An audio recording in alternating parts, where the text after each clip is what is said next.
maliwanag ang ating puno. Tanda ito na may namatay sa isa sa mga diwata. Sinong namatay? Malalaman nyo, Muyak, samahan mo ang ating mga kaibigan upang sunduin ang namayapa. Nang sa ganun ay batid mo ang iyong gagawin sa sandaling magtagumpay ka sa iyong banyuhan.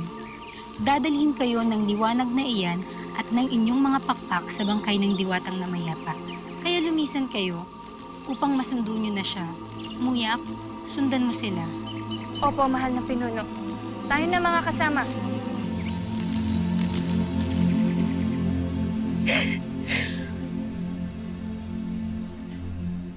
Kaya pala,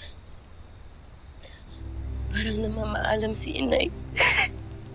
Nung kinausap niya tayo, Mira. Kasi ganito ang mangyayari.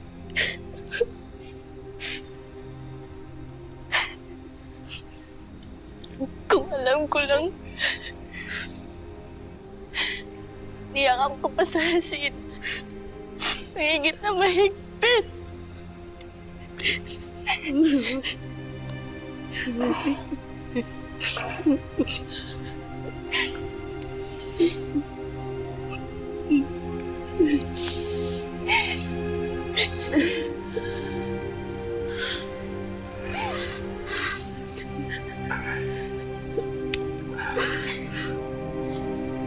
Wala na tayong panahon. Kailangan na nating ihanda ang bangkay ni Amir. Ano na kayo? Hayaan ang linisin at ihanda namin ang bangkay ng aming kapatid. Matapos niyo siyang hayaang mamatay.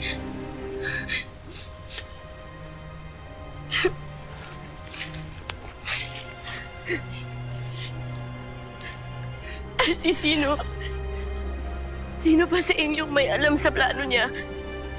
Sino pa sa inyo ang naglihim sa amin ng itay ko? Mira.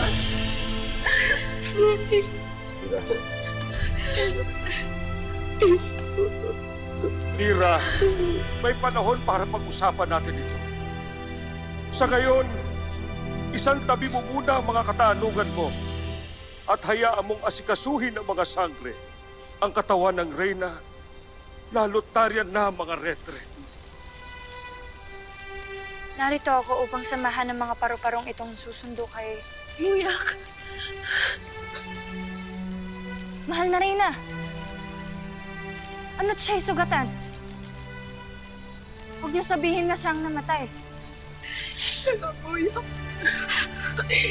Mahal na Reyna! Mahal na Reyna, gumising ka! Mahal na Reyna!